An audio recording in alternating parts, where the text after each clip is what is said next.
Hola, ¿qué tal? Bienvenidos a Ciencia y Misterio. ¿Cómo les ha ido esta semana? Esperamos que les haya ido lo mejor posible, ya lo saben. Estamos ya con todo preparado para entretenerles durante esta hora y media de programa y con temas muy interesantes. ¿Como cuáles? Pues les cuento. ¿Qué saben ustedes de la Atlántida? ¿Qué es lo que han escuchado? De todo lo que cuentan y han escuchado, ¿hay algo que esté científicamente demostrado? Bueno, pues de eso vamos a estar acompañados con tres expertos para poder arrojar un poquito de luz sobre este tema. También quizás han escuchado más de una vez frases como que Einstein era mal estudiante o que solamente utilizamos un 10% de nuestro cerebro, pero ¿esto es verdad o es mentira? Bueno, Isaac Campos nos lo va a contar. Y también ya hemos hablado de alquimia en otros programas. Volvemos con Ana Suero. Ya saben que la alquimia, se lo recuerdo, es una Biblia, lo digo muy rapidito, una Biblia que está escondida, por decirlo de alguna manera, en las cartas del tarot.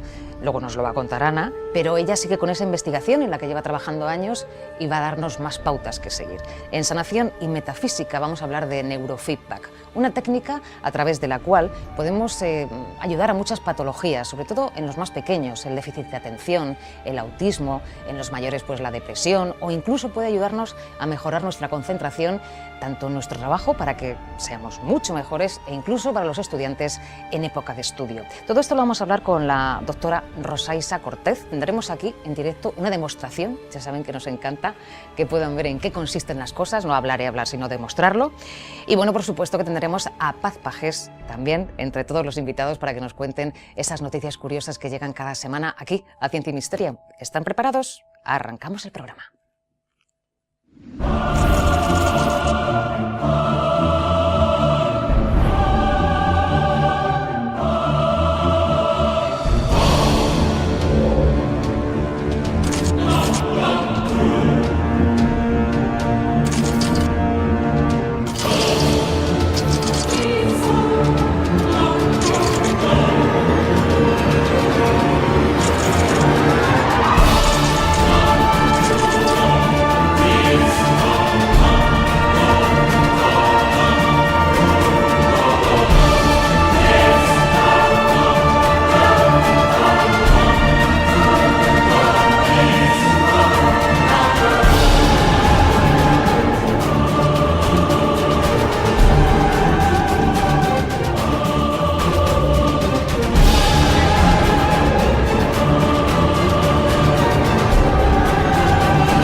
Bueno, pues ya estamos, como ven, muy bien acompañados y con un tema que la verdad yo creo que cada vez que leo más me entero de menos.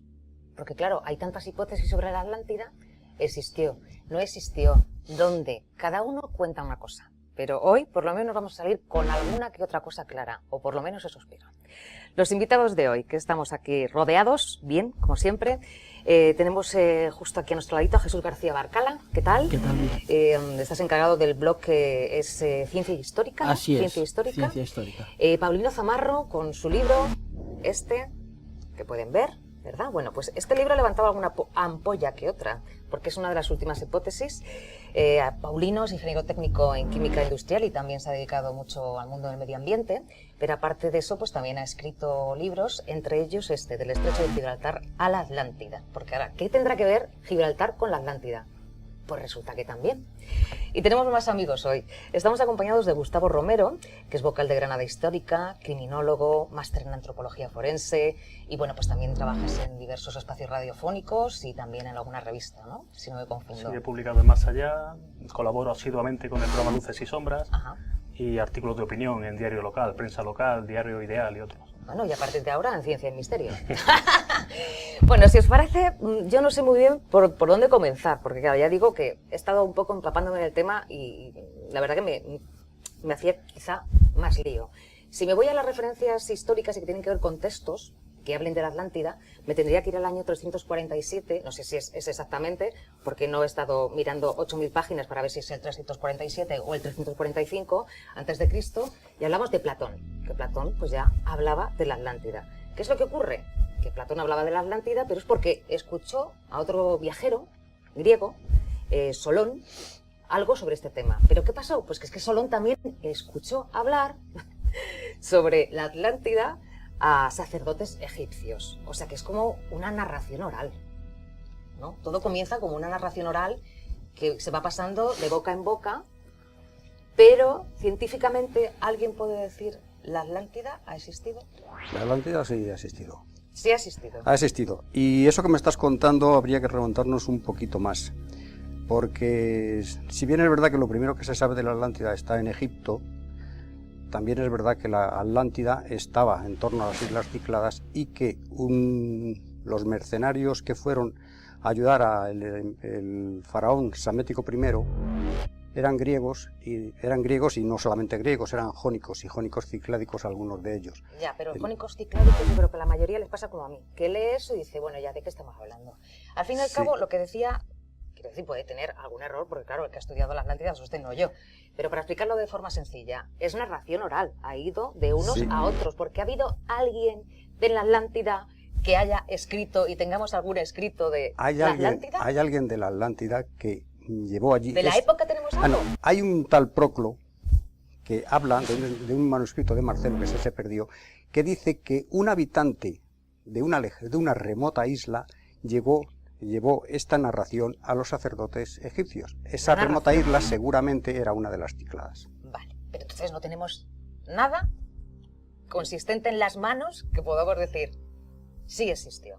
No, hay un documento etéreo. En el ámbito del espiritismo y del esoterismo, Madame Blavatsky decía tener un libro escrito en la Atlántida. Se llamaba el libro de Cian. Ajá. Y conocía, supuestamente, según su versión, el idioma de los atlantes, Senzar se llamaba. Pero estamos en un ámbito espiritista, que es carente de credibilidad para hablar de algo histórico. Claro.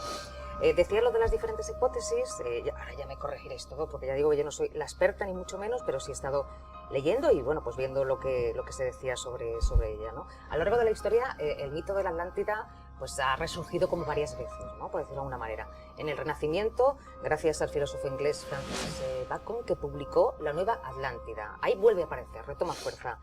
Con Julio Verne y sus 20.000 leguas del viaje submarino, pues ya saben ustedes todos que también aparece la Atlántida. Por supuesto, un poquito después ya podemos hablar de la hipótesis de Donnelly, ¿o no? Donnelly lanzó otra hipótesis, bueno, pues otra hipótesis más. En este caso, en las Azores. Que cada uno dice que la Atlántida está en un sitio, ¿eh? No se lo pierdan.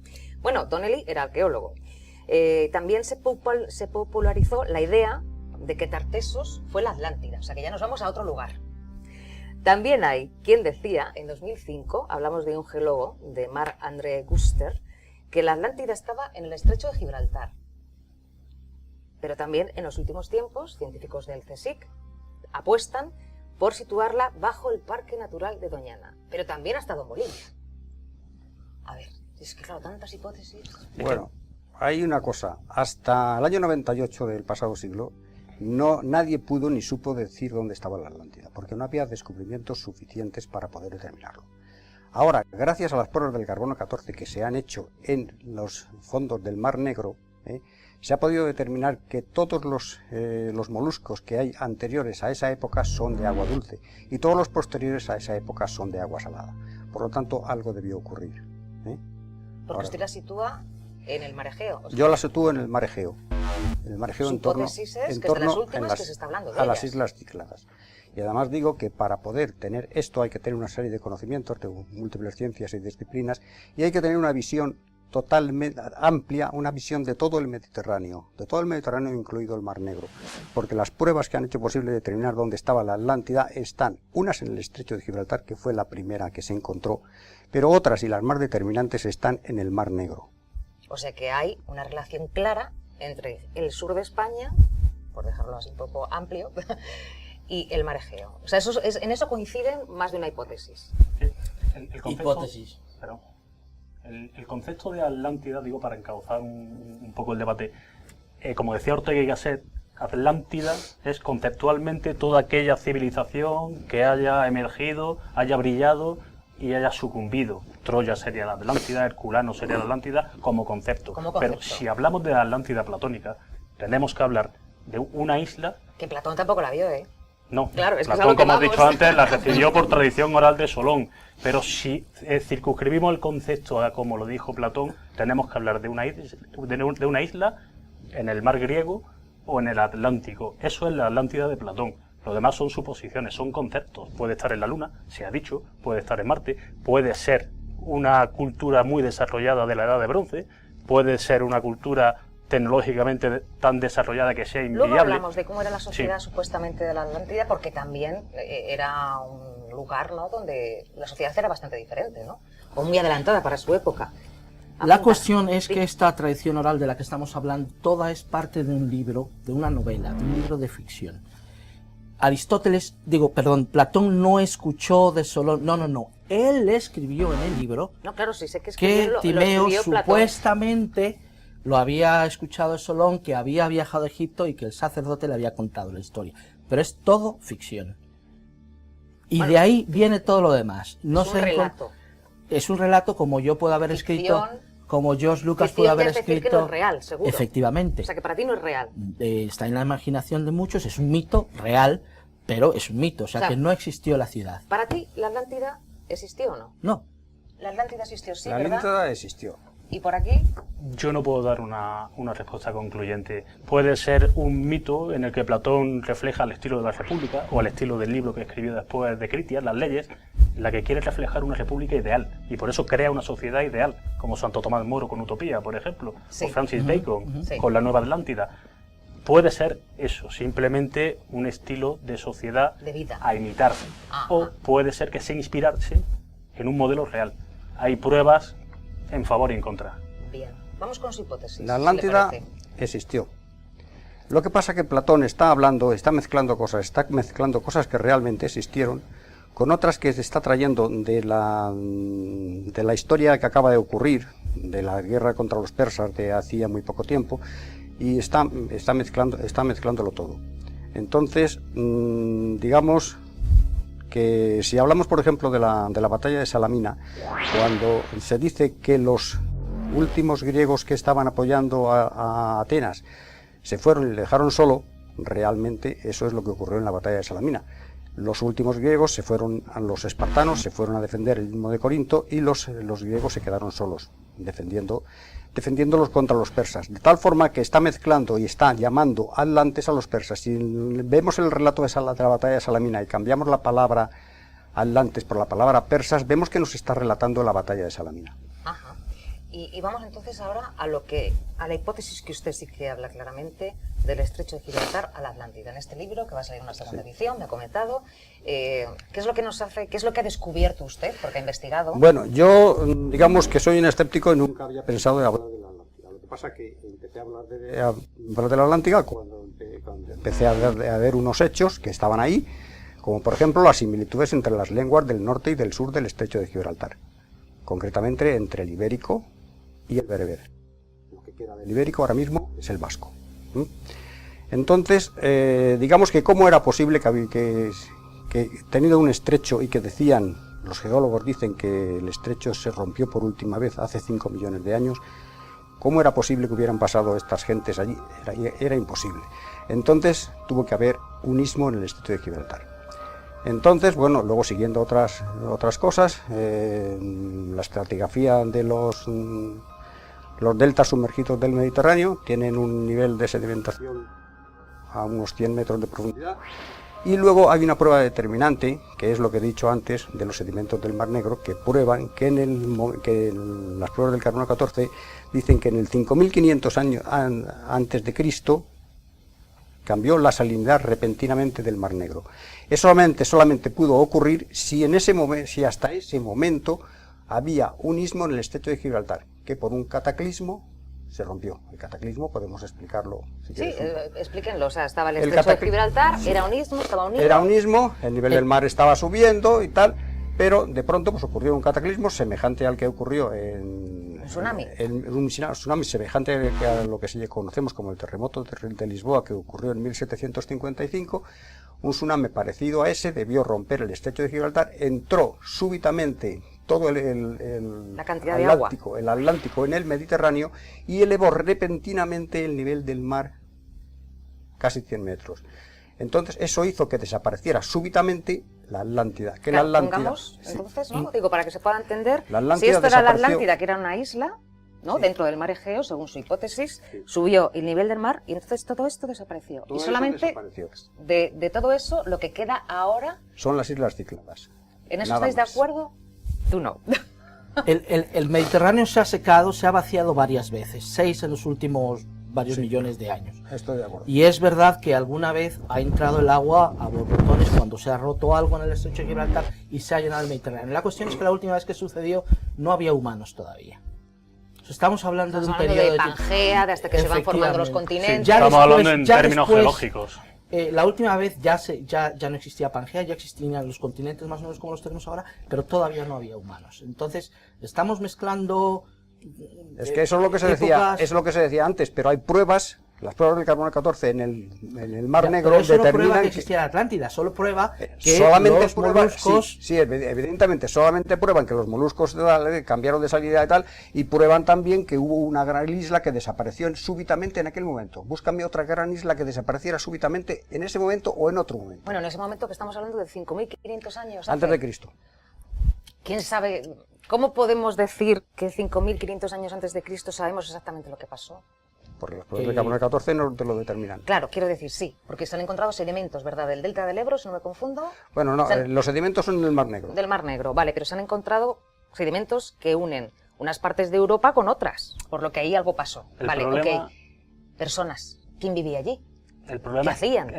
el problema es casar la historia geológica Claro, con la con historia. la historia humana. Claro. Si la Atlántida hubiese sido una civilización tan portentosa como se dijo, la primera gran civilización que tenía colonias, la primera de ellas fue Egipto, según los más creyentes, tenía colonias hasta en Sudamérica, en el que Mar Negro. Hay quien, yo también he leído, hay restos también de otra Atlántida en Bolivia. Sí.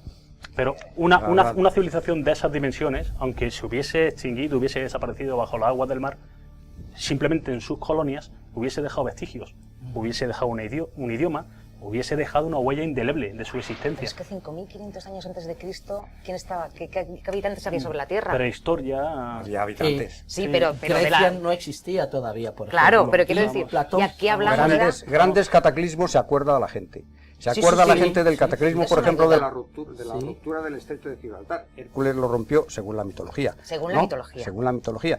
Pero vamos a hablar, pues si hablamos, por ejemplo, de Eratóstenes y Platón, Eratóstenes cuando habla de la ruptura del estrecho de Gibraltar, dice que fue en los tiempos más remotos, y luego dice que fue en los tiempos de Homero. O sea, le bastaban unos cientos de años para decir los tiempos más remotos. Sin embargo, Platón dijo que la Atlántida, que desapareció a la vez que se rompió el estrecho de Gibraltar, había desaparecido 9.000 años antes de Solón. También dijo en los tiempos más remotos. Por lo tanto, para estos dos filósofos, digamos, los tiempos más remotos es lo mismo. Pero cuando ya se ponen a decir la cifra, a unos les valen unos cientos de años y a otros les valen unos miles de años. Bueno, Y claro. es la misma cosa. Pues no es la misma cosa, pero la una es consecuencia de la otra. Bien, entonces suponiendo que sí, vamos a hacer, ¿vale? La hipótesis, por ejemplo, vamos a apoyar lo que dice don Paulino, existió la Atlántida, ¿no? Con lo que usted nos está contando. Ahora vamos a hablar de cómo era esa sociedad y por qué al final ese mito ha seguido en boca de uno y de otros como una sociedad utópica en la que todos nos gustaría vivir. Al fin y al cabo es lo que se ha creado, es un mito, es que ahí tenemos que creer en algo. Porque nos gusta creer, y yo creo que ha sobrevivido precisamente por eso, porque nos gustan los mitos, ¿no? A todos, a mí me gustan los mitos, nos gusta creer en cosas que nos gustaría que hubiesen existido, aunque no hayan existido, ¿no? Como nos gusta creer en los Reyes Magos. O sea, sí, efectivamente, y sí, vemos un Sí, idealismo... pero de los Reyes Magos no van pasando siglos y siglos y sigue habiendo gente que apunta cosas sobre ellos. Ya, bueno, y Quiero de la decir, Atlántida también. Ahí es que nos han pillado con la Atlántida. Pero no hay absolutamente... o sea, el problema es que todo viene de una novela, y todo lo que viene después se extrae de ahí. Estábamos hablando de las fechas, y es que Platón dice que fue hace 11.000 años. Es que no había Eso ya civilizaciones. lo ha comentado. Sí. Pero vamos, si cambiamos y dijéramos, ponemos eso hace 2.500 años, cuando ya más o menos estarían los griegos por ahí, cuando pelearon contra los persas, entonces debería de haber otros informes de estas grandes batallas de cuando los atlantes invadieron Europa, Libia y Asia Menor, como dice Platón. No tenemos absolutamente vestigio. ninguna mención de ninguna otra Y esas cultura. columnas de Hércules, Venían ¿no? invadiendo. Esos palacios que había en la Atlántida, o sea, si todo eso es un sumergido, ¿cómo puede ser que no quede nada? Esa es la cuestión. Puede quedar algo, habría que investigar, pero habría que investigar donde realmente se piense que está y donde realmente esté. Ahí podrás encontrar algo. Si empiezas a buscar, por ejemplo, en Doñana o frente a esto, ¿cómo se llama? O a Cádiz, ahí no encontrarás nada relativo a la Atlántida, porque la Atlántida no estuvo ahí. Por más que se empeñen algunos señores, iba a decir nombres, pero mejor prefiero no decir nombres, por más que se empeñen algunos señores en decir que estaba allí. Como me dijo a mí hace poco un colega, diremos de alguna forma. No quiere decir nombres. No quiero decir nombre. Si hubieras situado la Atlántida en España, se vendería mejor. Digo, no, hombre, la Atlántida hay que situarla donde estaba, no donde yo, porque soy español, la tengo que situar. En todo caso, si estuviera, como usted apunta, en el mar Egeo, como el mar Egeo tampoco es un territorio tan extenso e inabarcable como que no se pudiera estudiar. No estamos hablando de... Está en un punto del Atlántico. Se puede estudiar muy bien, porque además las profundidades que hay en torno a las Islas Cícladas son bastante pequeñas, y con la tecnología que hay hoy se puede investigar. ¿Y nadie lo ha investigado? Porque nadie todavía, bueno, salvo yo que digo que está ahí, digamos, pero la comunidad científica... Nos vamos de expedición con usted cuando quiera. La comunidad científica... Ciencia y Misterio saca dinero de donde sea. La comunidad científica no ha dicho que esté ahí y no está dispuesta a gastarse el dinero en investigar. Si alguien tiene dinero para investigar, pues vamos a investigar. ¿Qué profundidad tiene el mar Egeo? Pues en torno a las Islas Cícladas, como te he dicho, el contorno de lo que podría ser la Atlántida son unos 100 metros. 100 metros. 100, incluso hasta 120 se podía pensar, ¿no? Hay que puntualizar que estamos hablando de una isla. No pensemos en una isla del tamaño de Menorca. Platón dice que la isla era del tamaño de África y de Asia. Entiéndase África... Pero entonces eso no cabe en el mar Egeo. Bueno, África, la parte del Sáhara, desde Egipto hasta Libia. Y Asia, prácticamente la actual Turquía, o sea, aunque se conociese la isla. mucho más grande, bueno. Y entonces hay parte de ella que quedó sumergida. Entonces, para mí... Y otra parte quedó... Es que para mí es una pega, el tamaño que nos dice Platón es una pega para que estuviese en el mar Egeo, claro, por eso digo. Es que se hubiese sepultado un tamaño porción de tierra, porque estamos hablando de una isla, pues sería como Groenlandia. Esta isla podría tener unos 5.300 kilómetros cuadrados, 6.000 kilómetros cuadrados, no podría tener más. En cuanto a que era más grande que Libia, ya sea juntas, hay que poner las cosas en su contexto, hay que poner las cosas en el contexto de la Grecia clásica. La Grecia clásica de entonces, para ellos, Asia era simplemente las colonias que tenían frente a las costas de Turquía, las colonias con muy poca penetración. A eso no tendría más de 20-25.000 kilómetros cuadrados. Pues nos vamos a la publicidad, para que sigamos discutiendo en los anuncios, y luego nos encontramos con todos ustedes. ¿Dónde está la Atlántida? Bueno, si es que estuvo, si es que existió, ¿quién estaba allí? Piensen, que volvemos ya.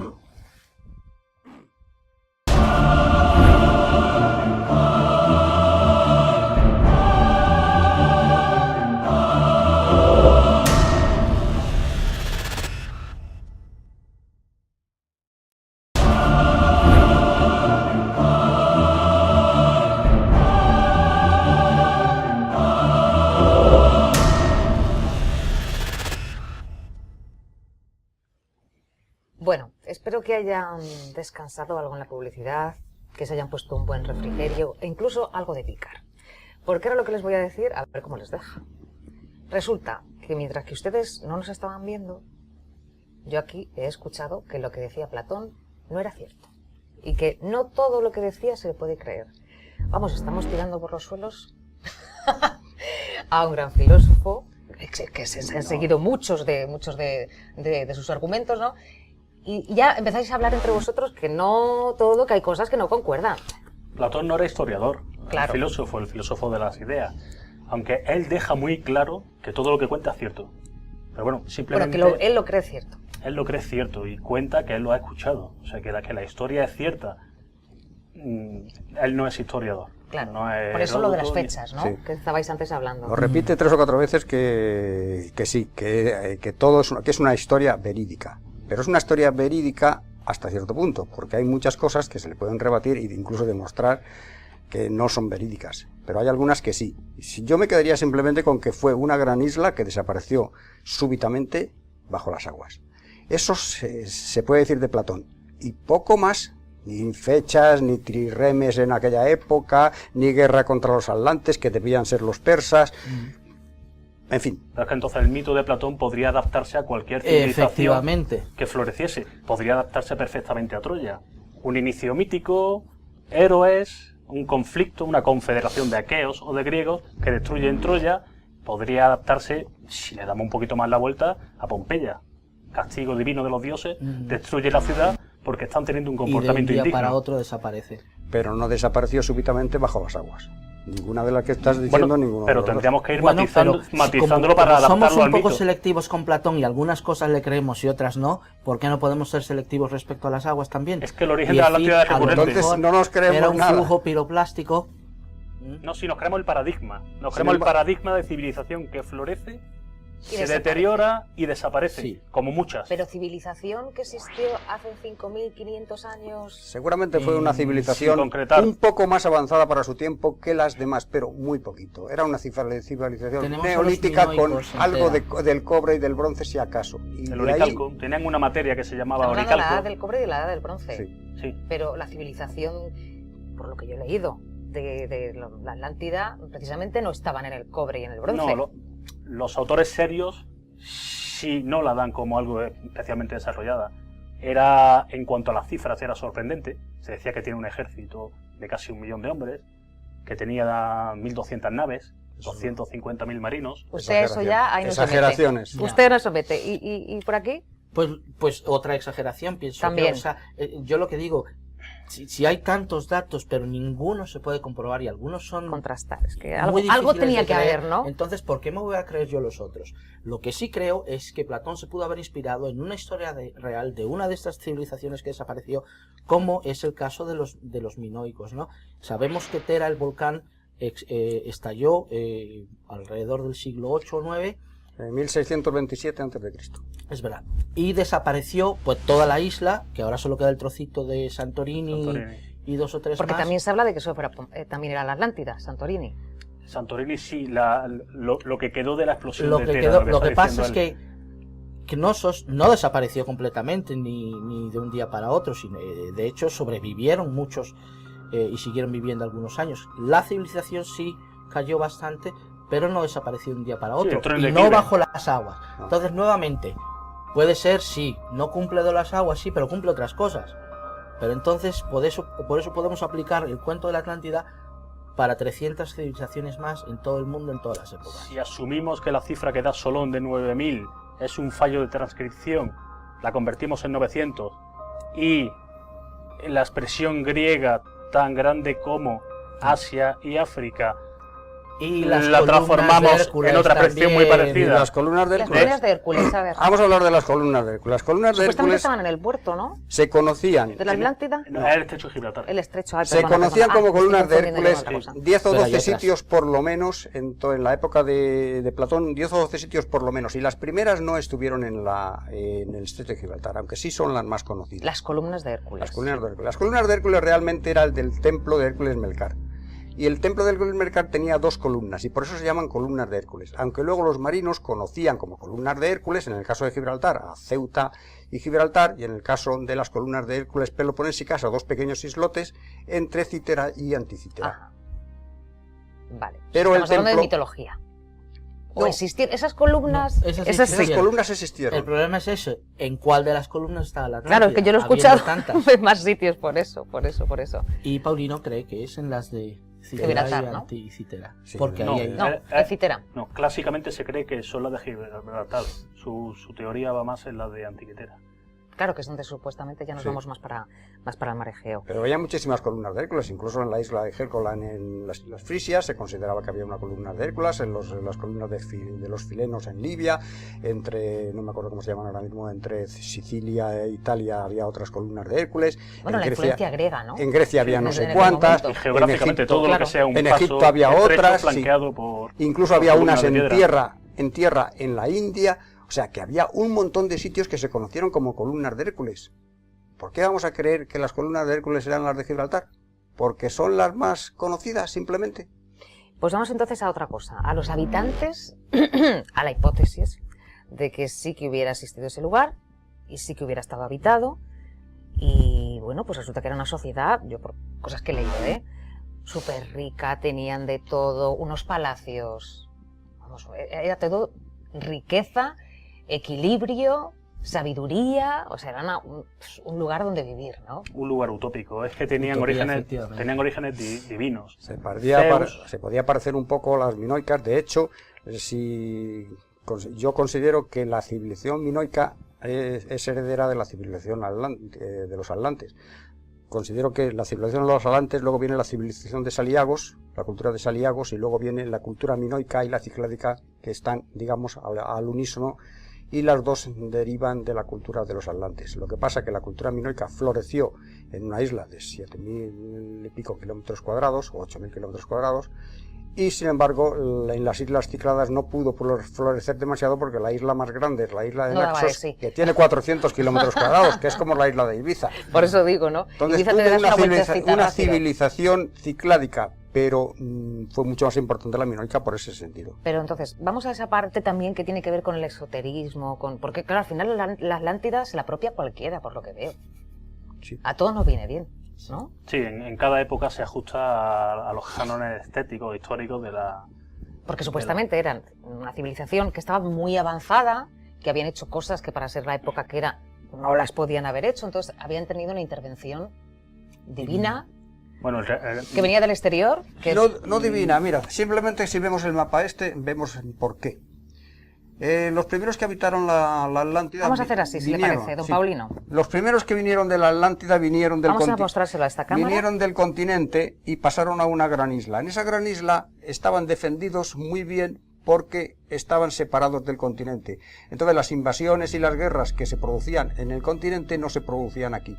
Ellos además tenían estaño, cobre y tenían bosques, o sea que estaban bien. Y tenían una isla bastante grande, para aquella época es una isla bastante grande, entonces no olvidemos que las civilizaciones que les siguieron después eran unas dimensiones parecidas, como Micenas por ejemplo, y entonces al no tener guerras con otros pueblos, ellos debieron progresar al estar aislados. Al estar aislados debieron progresar más.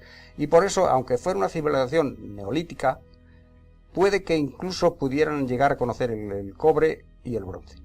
Vale, ahora vamos a la parte entonces esotérica. Estaban aislados. Vale, pero luego tenían intervención divina. De algún lado les venía todo lo que sabían.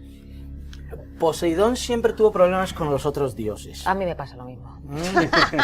Se sentía... Era como el hermano al que el resto de los la dioses... oveja negra. Algo así, ¿no? Es muy malo eso. Poseidón supuestamente yació con una de las primeras habitantes de la Atlántida, entonces muchos de los descendientes eran medio hijos de Poseidón. Supuestamente Zeus se enfadó de que Poseidón tuviese tanto poder, habló con el resto de los dioses del Olimpo y les dijo: vamos a castigarlo destrozándole la Atlántida. Entonces, y empezando por ahí, si yo me creo esto, me tengo que creer entonces que Zeus se transformaba en cisne para seducir a Penélope y al resto de chicas. Claro, es que ahí diverge el Timeo y el Critias. Timeo dice que la civilización atlante sucumbió cuando estaban en guerra con los griegos. Entonces, en un día y en una noche hubo maremotos, inundaciones y sucumbió. Sí, porque desapareció. Desapareció. En un día Eso y dice una Timeo. noche. Critias dice, como él ha apuntado, que por el comportamiento indigno que estaban teniendo los atlantes, fueron castigados. Fueron castigados, pero el Critias está inacabado y acaba justo cuando Zeus reúne a los dioses y van a decidir el castigo. O sea que no... Pero fueron castigados porque habían llegado entonces ya a ser una... a un grado de degeneración. Claro. Ellos eran de origen divino y descendientes de Atlas. Pero tenían tanto, ¿no? Fueron cohabitando que con humanos. Final, entonces la sangre se fue mala. volviendo prosaica, humana. Cayeron en pecado. Eso disgustó a los dioses y el Critias acaba, como ya he dicho, decidiendo el castigo que se le van a imponer a los atlantes. Pero no sabemos si fue ese o no fue ese. Lo que sí es que el Timeo sí destroza la civilización atlante, junto con los ejércitos griegos también, al final de la guerra, cuando los griegos ya los han vencido. Y esa parte esotérica de la que hablamos, supuestamente entonces, ¿quién ayudaba a esa población? Hay autores desarrollarse tan rápido. De índole esotérico, como hemos dicho antes, Madame Blavatsky, Rudolf Steiner, Edgar Cayce, que sí le atribuyen a la Atlántida un potencial que no podía tener. Por ejemplo, dispositivos antigravedad, naves voladoras, pero eso ya se sale fuera de la historicidad. Y eso es más moderno, ¿no? Eso ya eso es Claro. estamos hablando del siglo XIX. Para acá. Y Ignatius Donnelly, que también es del siglo XIX, publicó su libro en 1882, La no Nueva llega a Atlántida. decir eso, no llega a decir eso, simplemente propaga una versión que no está fundada. Dice que fue la primera gran civilización, sin tener pruebas de ello. Dice que su primera colonia fue Egipto, sin tener tampoco pruebas de ello, que tuvo colonias en América, en el mar Caspio. Entonces, él da una versión popular que permeó muy bien en el pueblo, porque antes del siglo XIX el debate de la Atlántida estaba inscrito en círculos académicos y eruditos. A partir del siglo XIX, con Julio Verne y con Donnelly, pasa al público en general. Pasa al pueblo ya. Sí. Entonces, ¿qué es lo que se pretende? Independientemente de las hipótesis de que esté en Bolivia, de que hubiera estado en Azores, de que hubiera estado en Cádiz, de que hubiera estado en el Parque Natural de Doñana, en el Mar Egeo, independientemente de todo eso, ha seguido esa narración oral y seguimos hablando de ello. ¿Qué es lo que se pretende? O sea, ¿qué es lo que está pasando para que alguien haga que sigamos hablando de ello? Porque es un mito muy sugestivo, un mito que gusta mucho. ¿Pero y que qué se atrae. consigue? Se consigue... Que hablemos de historia, por ejemplo. Ya, pero no se consigue nada, no se persigue nada en sí, particular. satisfacer el ansia que tiene la gente de saber que hubo una sociedad ideal en un tiempo inmemorial. O sea, más creo bien yo. que creamos que hubo una sociedad Sí. a que podíamos imitar a la cual y hay que seguir. a la cual hay que aspirar, una sociedad modélica. Esa puede ser una de las cuestiones y puede ser el propósito que tuvo Platón. Como la utopía de Tomás Moro. Utopía de Tomás Moro, la nueva Atlántida de Francis Bacon Efectivamente. y otras tantas más que ha habido. Ben Salem. ¿Y quién estaría detrás de todo eso ahora? De Muchas que esto personas. permanezca. No creo que sea una teoría No. conspirativa. Ahora hay simplemente mucha gente que quiere descubrir la Atlántida y, como decíamos antes, o no sé si lo decíamos, todo el mundo quiere descubrir la Atlántida en las puertas de su casa. Oye, Y por yo- eso, ¿no? Está en todos claro, los sitios. Claro, lo que decía antes, bueno, y he visto gente que eso, hay un chileno que se llama Mausevich, que también la pone en las puertas de su casa, en Israel, puesto Y que es judío. mencionabas un sueco también. También un sueco que la pone en las puertas de su casa. De Uppsala. Oye, la Atlántida pudo estar o no aquí, como digo yo, pero está probado todo lo que se dice aquí, que es cierto y que es verosímil. Hay otras teorías que no son ni siquiera verosímiles. El que quiera situar la Atlántida en Bolivia, pues no es verosímil. El que la quiera situar incluso lejos del ámbito geográfico griego o egipcio, no es verosímil. En el año 5500 a.C. la gente no se movía tanto. En el año 1200 o por ahí ya antes de Cristo, pues sí, oye, ya los fenicios y tal se movían un poco, pero mucho antes no se movían tanto. Entonces, situar la Atlántida, sobre todo para los que la quieren situar en épocas muy remotas, fuera del ámbito geográfico griego o egipcio, pues es una tontería. Bueno, pues ¿en eso estaríais de acuerdo? Sí. Sí, sería... ¿En esto estaríais de acuerdo los tres? Sería otra civilización Eso sí. perdida y encontrada, pero no la Atlántida, no la Atlántida platónica. Lo que pasa es que nuevamente utilizamos esa historia para llamarle Atlántida. Claro. Porque yo pienso que Como Platón como se concepto. inspiró en algo real, Sí. parecido. Yo pienso que se inventó la historia, pero siguiendo ese hecho real. Entonces ahora cualquier cosa que se parezca, pues intentamos acomodarla en el relato de Platón. No todo acomoda muy bien, las fechas, el sitio, pero... Y yo pienso que a lo mejor Platón incluso lo hizo aposta, ¿no? Pero seguro que hubo un divertirnos. cataclismo. Eso Sí. yo creo que podemos estar todos de acuerdo. Seguro que hubo un cataclismo que destruyó la Atlántida e hizo que se sumergiera bajo las aguas. Es una idea arquetípica. La Atlántida yo creo que es Yo- una idea arquetípica. De hecho, perdona, Bueno, se somos dice, arquetipo. se dice que parte del Timeo y del Critias originalmente la idea de la Atlántida, pero en el Egipto Medio, en el Imperio Medio de Egipto, había un pequeño cuento que se llamaba El marinero y el náufrago, que ya habla de un marinero muy anterior a Platón y a Solón, que naufragó y llegó a una isla ideal, en la misma línea que Utopía, que Atlántida y que Ben Salem.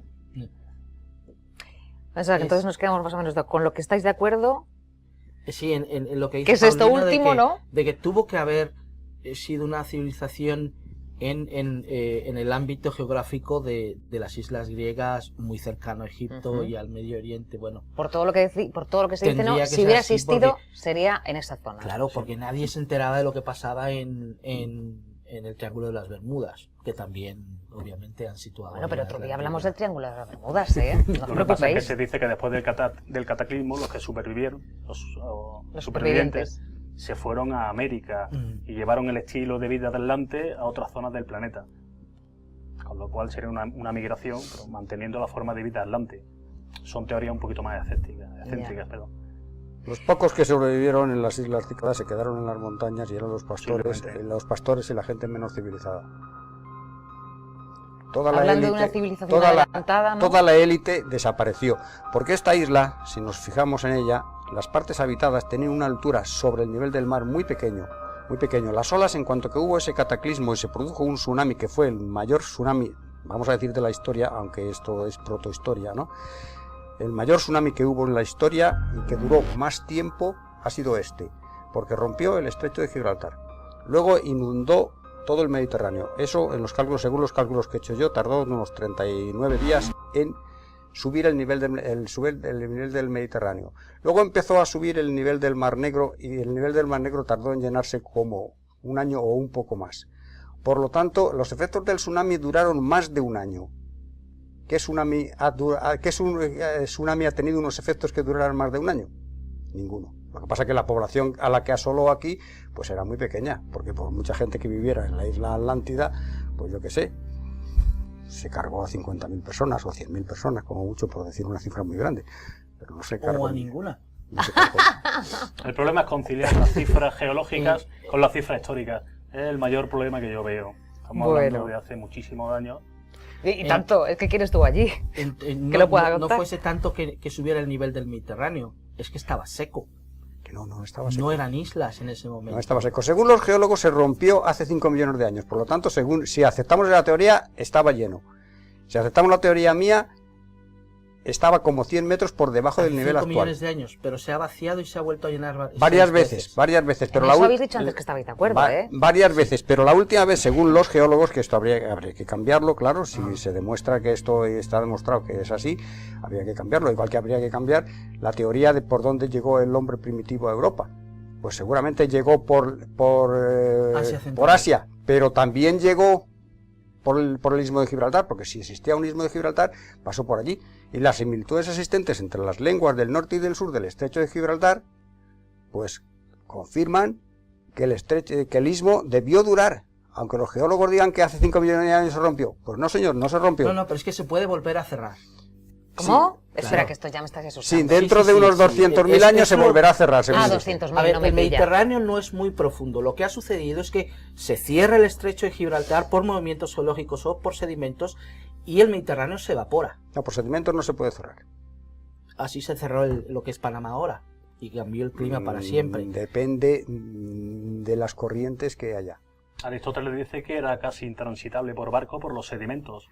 Eso también Sí. se ha Eso usado. también es una tontería, porque si hay una profundidad grande, los sedimentos no impiden que los barcos pasen por encima. Si hay una sedimentación muy alta no pueden Si hay bancos de arena, Sí, claro. te puede Por permitir barco. el tránsito, Y- pero y así complicado. dice Aristóteles Pero- que estaba No, pero en el cualquier estrecho caso de todo esto Gibraltar. sucedió antes de que hubiese humanos, es lo que yo estoy diciendo. No, hombre, los humanos... El Mediterráneo estuvo vacío antes de que hubiese civilizaciones en el Hace Mediterráneo. 5 millones de años, No, yo no ya sé ves. si había humanos o no. No. Pues, ¿Quién lo sabe? Ergaster Bueno, y Erectus, hace- estamos hablando hace de un- hace también no. 1 2 millón, millones hace un de millón años. o 2 millones de años, Y como Sapiens, dices, sí que había. 170.000 años. Y si estamos hablando 5 millones de años, claramente no había civilizaciones, no había De ciudades. todas formas, la Atlántida se formó al inicio del Cuaternario, hace 2 millones de años. Hace La 2 Atlántida, la isla. La isla O la Atlántida, ciudad. la isla O la Atlántida se civilización. formó. Esta isla Atlántida se formó hace 2 millones de años. Porque el estrecho de Gibraltar estaba cerrado, y al estar cerrado el nivel del mar Mediterráneo estaba como 1000 metros o más por debajo del nivel actual. Pero también estaban cerrados los estrechos del Bósforo y los Dardanelos. Con lo cual el mar Negro era mucho más grande de lo que es ahora. Mucho más grande, y se unía con el mar Caspio, incluso a lo mejor hasta con el mar de Aral.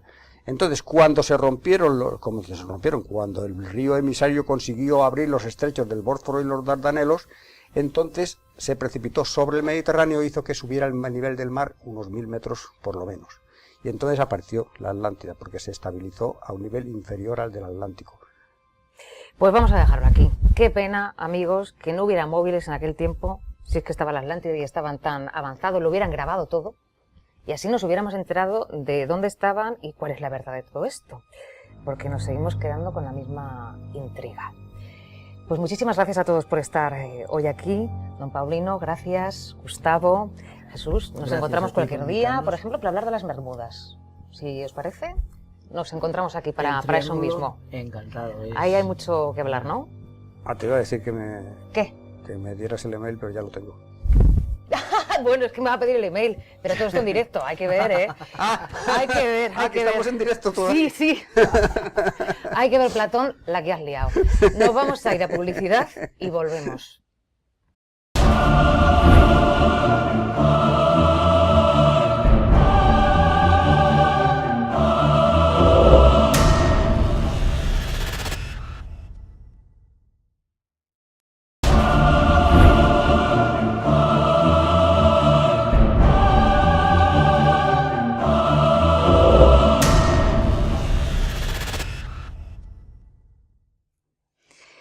A Platón le estábamos echando la culpa de todo, porque el pobre nos lió una, como han podido escuchar hasta hace un momentito, con la Atlántida de cuidado. Pero esta manzana, no me dirán ustedes que no está cargada de simbolismo. Y lo que pasa es que puede ser más de uno, claro. Seguro que ya les ha venido esa mítica escena de Eva mordiendo este fruto. Oye, a estas horas ya hay hambre. Mordiendo este fruto prohibido. Ahora bien, si les digo que la manzana no aparece en la Biblia en ningún momento, ¿ustedes qué me contarían? Platón la ha vuelto a liar. Es una de las 5 mentiras, de las 5, que les vamos a contar a continuación. 5 mentiras que se convierten en verdades de tanto escucharlas. Porque claro, uno dice las frases, las ha escuchado no sé quién, tú las cuentas, las repites, pero no contrastamos la información, claro. No todo el mundo es periodista ni tiene por qué. Por ejemplo, Isaac Campos. Muy buenas. Hay un montón de cosas, ¿qué tal? Hay un montón de verdades sí, que muchas. son mentiras. Efectivamente. Hay incluso lo que creemos que son mitos, como antes se ha debatido, ¿no? con la Atlántida. Sí. Pues incluso lo que se cree que son hechos científicos y que forman parte de las biografías de gente, bueno, pues en realidad se han ido repitiendo a lo largo de la historia, y al final lo que se convierten es en curiosidades. Pero bueno, hemos elegido 5 porque hay muchos. Es que a lo largo de la historia hay muchos errores, hay muchas frases que se atribuyen a gente que no las dijo, y en fin, muchos datos que, bueno, ya se han convertido en eso, en curiosidades. Vamos a decir 5 curiosidades. La manzana tiene mucho que ver con uno de los personajes también, ¿no? De los que vamos a hablar. Sí, por supuesto. Por su culpa le pasó algo, ¿no? Por su culpa. Y diremos el por qué se relaciona la manzana, de cuál es el origen de ese equívoco. Vamos a decir cuál es el origen de ese equívoco. Entonces vamos por partes. Hablamos de Einstein, ¿no? Sí. A ver, que sacaba malas notas en el cole, dicen, pero vamos a ver, ¿cómo va a sacar malas notas? Claro, pero lo hemos escuchado muchas veces como anécdota, ¿no? Esta reunión familiar y tal, y dice, bueno, no pasa, a lo mejor el crío te saca malas notas en matemáticas, por ejemplo, y dice, bueno, pues mira cómo le pasaba a Einstein, ¿no? Que era un genio y sacaba unas malas notas, que era un mal alumno, etcétera, etcétera. Bueno, pues yo esto lo he visto también hasta en revistas de divulgación científica diciendo que sí, que efectivamente era un mal alumno. Bueno, pues no, hay que decir que es falso. Albert Einstein nunca suspendió matemáticas. Eso está claro. Nunca suspendió matemáticas. Lo que pasa es que, porque además incluso muy jovencito ya suplía a sus propios profesores en la escuela. ¿Se ponía de profe? Sí, se ponía de profe porque le superaba. Entonces, ¿qué es lo que pasa? Que sí que tuvo una infancia, adolescencia pues muy difícil. Recordemos que evidentemente la familia, él, fueron perseguidos por el nazismo, por ser judíos. Tuvo que cambiar de clase, tuvo que cambiar de escuelas, se tuvo que trasladar a la Escuela Politécnica de Suiza, y también su padre le iba mal en el trabajo, le tuvo que suplir un poco en el trabajo. Entonces, lo que sí ¿También trabajaba? Sí, trabajó en una oficina, pues sí, en una que le vino muy bien, en una oficina de patentes, que era donde trabajaba su padre, y en Berna, en Suiza, y bueno, pues allí empezó a desarrollar pues prácticamente su primer trabajo, un ensayo que se llamó Una investigación sobre el estado del éter en un campo magnético. Ya simplemente de adolescente, y por supuesto con este dato pues ya es muy difícil creer que sacase malas notas. Entonces nada, nunca suspendió matemáticas. Como decíamos, es que a los 12 años concretamente es cuando ya él hacía de profesor con 12 años. O sea, con 12 años él era profesor. Así que, y a los 14 años logra el posgrado en cálculo diferencial e integral. Entonces, explícame por qué esa anécdota, ¿no?, de que Einstein era que suspendía matemáticas. Eso fue alguien que le tenía tirria. Bueno, y también el sistema de puntuación en Suiza, que el 6 era el máximo, y cuando muchos historiadores veían que sacaba menos nota, un 4 o lo que sea, decían, uy, pues suspendía. No, es que no era un 4 sobre 10 como nuestra EGB o la ESO y todo esto. No, además el equívoco de que el sistema de puntuación era distinto. Pero bueno, en este caso lo tenemos claro que Einstein efectivamente no era mal un chico alumno. Era un chico muy listo. ¿Y qué me decías de la manzana? Que también ibas a contarnos algo relacionado con esa manzana. La manzana. Culpable de la expulsión de Eva del paraíso. Bien, ¿por qué? Hay que decir que la manzana no aparece en el Génesis. El Génesis, que es, ya como sabemos, en la parte 16-17, lo único que se dice es lo siguiente. Dice, y mandó Dios al hombre, diciendo, de todo árbol del huerto podrás comer, mas del árbol de la ciencia del bien y del mal no comerás, porque el día que de él comieres, ciertamente morirás. Eso es lo que dice. Eso es. Bueno, aquí podríamos meter cualquier fruta, cualquier cosa que se nos ocurriese, ¿no? La manzana no expulsó a Eva del paraíso, no es lo que comió. Bueno, o sí, de rebote podrían haber acertado. ¿Qué sucede? Que esto viene por un pintor. El culpable es un pintor. Claro, los fotógrafos de la época, los primeros que hubo, que no había fotografía, alguien tuvo que reflejarlo, ¿no? Como símbolo, esa fruta prohibida. Simplemente Alberto Durero la eligió. Evidentemente no tenía un material, como es el Génesis o la Biblia, que le dijese que tenía que plasmar o pintar para representar ese fruto. Él sabía, se sabía que eso, que había sido un fruto y que Eva murió. Entonces, y que la serpiente le ofreció algo, un fruto para comer. Durero se decantó por una manzana y a partir de ahí los pintores renacentistas le empezaron todos a copiar esa iconografía religiosa y al final tenemos que todos nos creemos, finalmente, e incluso hasta el católico más estudioso, incluso lo cree firmemente que es la manzana el fruto prohibido. Bueno, pues hay que desmontar todo ese mito. La manzana no aparece nombrada, así que es una víctima pobrecita, inocente. Con lo bonita que es, lo que brilla. Mira. No es prohibida. No es prohibida. Más cosas que me vas a contar. Por ejemplo, de Beethoven, y bueno, con un... creo que estamos escuchando ya esta canción. A ver, los espectadores, si saben quién es. Bueno, ya hemos dado una pista, hemos dicho que es Beethoven. Sí, y es una de las canciones... A ver, 10 segundos más.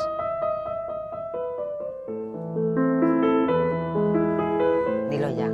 ¿Qué estamos escuchando? Bueno, una de las canciones más famosas y todo el mundo estará diciendo, mira, la canción de Para Elisa. Bien. Y entonces estarán los espectadores diciendo, bueno, ¿qué pasa? ¿Que van a desmontar esta canción clásica? No lo sé, cuéntame. Bueno, pues sí, la respuesta es... ¿Me has puesto música? La respuesta es, compañeros, amigos, sí, se trata de otra tergiversación, según un investigador. se ha dado cuenta, aunque ya se tenía indicios, de que esa partitura no pertenece a Beethoven. Eso lo primero. No es de Beethoven. ¿Pero en serio? No pertenece a Beethoven, sino a un tal Ludwig Noll. No Ludwig van Beethoven, sino otra persona, Ludwig Noll. Era un joven musicólogo del siglo XIX que encontró unos manuscritos, eso sí, él se encontró unos manuscritos, unas partituras de Beethoven con algunas notas y algunos apuntes, nada más. Y esta persona es la que desarrolla y compone en realidad para Elisa. ¿Y los derechos de autor? Bueno, ya como no, los derechos no, porque desde 1867 se le atribuye a Beethoven los especialistas en música son los que investigan y eso es, dicen esto lo clasificamos como Beethoven, pero hay más. Es que no es para Elisa. Es para Gemma. No, para podría Isa. haber sido. ¿Para quién era? Es para Teresa. Vaya, bueno, pues un nombre también muy español, no nos importa. Claro, o sea que... y es que al parecer hubo una pequeña malinterpretación de la mala caligrafía que tenía Beethoven bueno, escribía al parecer bastante mal. Lo que hizo este compositor, que ya es el que realizó realmente la partitura, lo copió mal, copió el título mal, él creyó leer para Elisa de Beethoven, pero en realidad es para Teresa lo que aparecía en el documento, era für Ceres, que sería en alemán. Für Ceres. Mira que no sé alemán, pero se me daría bien a mí eso. Pues eso sería, y eso es lo que en realidad hemos escuchado. No hemos escuchado para Elisa, hemos escuchado para Teresa de Ludwig Noll. Vaya, pobre Ludwig.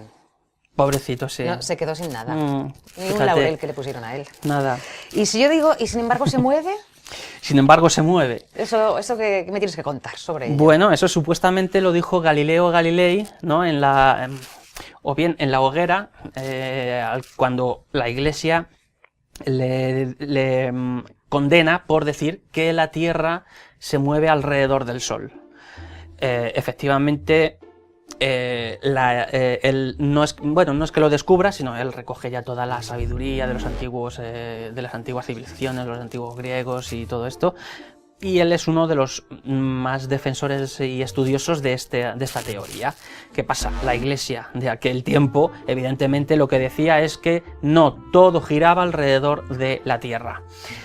¿Qué sucede? Que él, evidentemente le condenan por decir eso, y él tiene que firmar, efectivamente, un documento en el que acepta que la Tierra no se mueve y se queda moviéndose alrededor del Sol, y es cuando se cuenta la anécdota de que dice, mientras firmaba, pero se mueve, como diciendo,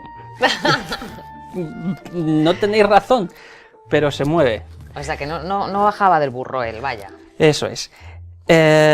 La expresión original es eppur si muove. Por si mueve, y por ejemplo hasta tal punto llega esa frase famosa, ¿no? Que hubo una revista, se lanzó en el 97, ya no existe. La mostramos a cámara. Se llamó precisamente Move, eppur si muove, la mostramos a cámara. Eso es, de divulgación científica, en cuyo director en la presentación contaba esta anécdota. Ajá. Vale. De 1997. Sí. 375 pesetas. Pues ya costaba un pastón la revista, ¿eh? Bueno, era un precio medio que tenían, ¿eh? Por entonces. Sí. No Lo que pasa es que no lo dijo. No lo dijo. O sea, fue recogido por un historiador después que le atribuyó esa frase. Porque tampoco ni murió en la hoguera, ni nada de nada, no, murió recluido ya por enfermedades, diferentes enfermedades, pero nunca dijo eso de eppur si muove, o sea, pero se mueve. No, eso fue un añadido posterior. Una leyenda que se no dijo de pero se mueve, no lo dijo. Y a ver, lo del cerebro, que también estamos hartos de escuchar, que si utilizamos solamente un 10% de nuestro cerebro, si pudiéramos utilizarlo todos seríamos la bomba, podríamos conseguir cosas maravillosas. ¿Qué? Bueno, ahora sí. me dices, utilizamos un 2%. Bueno, yo creo que a algunos se les podría aplicar. Alguno conozco. Pero Algún- a ver, entonces, ¿qué hay de verdad en esto de que No, solamente, de verdad no hay es muy verdad? poquito, hay muy poquito. Además, incluso, bueno, pues hubo una película que se llamó Lucy, hace poco, 2014, si no recuerdo mal, de Christopher Nolan, me parece que es, Sí. ahora te lo confirmo, donde esta persona... bueno, y sí, la- sí, la- no, de Luc Besson, perdón, Ah, de Luc Luc Besson, Besson. que era el director director, francés. sí, el de Quinto Elemento, Sí. gran película de ciencia ficción, o El Profesional, ¿no? Con Scarlett Johansson. Sí, eso te iba a decir, está Johansson. guapísima. Johansson. Bueno, ¿qué vas a ¿Qué me decir vas a tú? decir? A ver. Amante de ciencia ficción, Scarlett Johansson, película de Luc Besson. ¿Cuántas veces la has visto? Ay, unas cuantas. Lo que pasa es que y la frase promocional era, solo utilizamos el 10% de nuestra En el mente. tráiler, ¿no? Eso es. Y en los pósters. Sí. ¿Qué pasaría si O sea, que fuese ¿Tienes el total? póster? Tengo el póster, sí. Podría haberme lo Vale. traído, pero he dicho, voy a dejar Está a en mi... casa. No, mi Scarlett me la dejo en casa. Di que sí, di que sí. A ver si te la va a Bien, robar alguien. claro. ¿Cuánta parte, no. qué porcentaje utilizamos del cerebro? Bueno, eso es complicado de decir, aunque se puede decir un porcentaje y es 100%. Sí, utilizamos el 100%. ¿Cuál es el truco? Que lo vamos utilizando según lo que estemos haciendo. Vamos utilizando partes del cerebro según la actividad que estemos realizando. Y es más, hay incluso estudios que dicen que incluso cuanto más actividad mental realizamos, menos tanto por ciento consumimos, digamos, o se pone en funcionamiento del cerebro. Entonces, partía la película de una base que es un mito también. Lo hemos escuchado, es que solo o utilizamos Vamos, el que es 10%, y mentira. cuidado, es mentira porque también Salvo se utiliza... algunos. Salvo algunos, evidentemente, que además, bueno, también pueden ser esos que son los que caen en los anuncios de potencie su inteligencia, Sí. solo utilizamos el 10%. Yo creo que hasta... Me parece que esta frase hasta se la han atribuido a Einstein. También. Me parece que hasta alguna vez lo he visto yo como que Albert Einstein dijo Isaac, eso. pues nos tenemos que despedir, pero yo estoy viendo Muy que bien. tú y yo empezamos a hablar de cualquier cosa y a lo tonto, Nos pues a unos a otros. y nos cargamos todo. Nos cargamos toda la historia. Madre ¿eh? mía, después de Platón, Después- con todo lo que llevamos hoy. Isaac, muchísimas gracias. Gracias, y hemos hecho yo creo que una pequeña guía anticuñados listillos. Anticuñados listillos. ¿A que sí? Tomen nota, ya saben de qué van a hablar la próxima Nochebuena.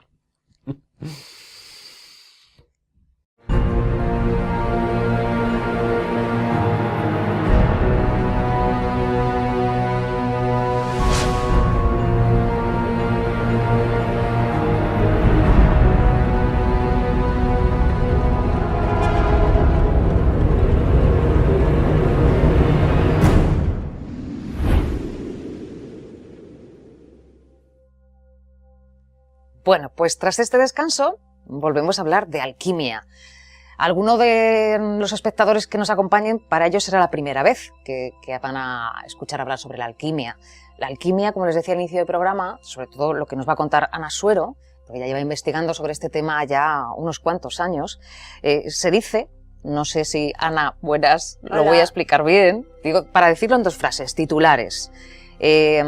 Hablamos, yo con lo que me quedé, ¿no?, del último día, que el tarot es una forma de salvaguardar la Biblia. Sí. En Sí. las imágenes del tarot hay muchos símbolos que Y de en alguna el manera te cuentan la Biblia, ¿no? Sí. Bien, pues eso es la alquimia, para que les quede claro. Bueno, aparte de lo de siempre, la aleación de metales, buscar el oro con un metal que sea muy barato, pero aparte también es esto. Claro. Bueno, se puede mostrar entonces que el tarot, si no es la Biblia al completo, por lo menos es una de sus partes. Sí. ¿Y de qué partes estaríamos hablando? Yo te diría la más importante, porque es la que busca la transformación en el hombre.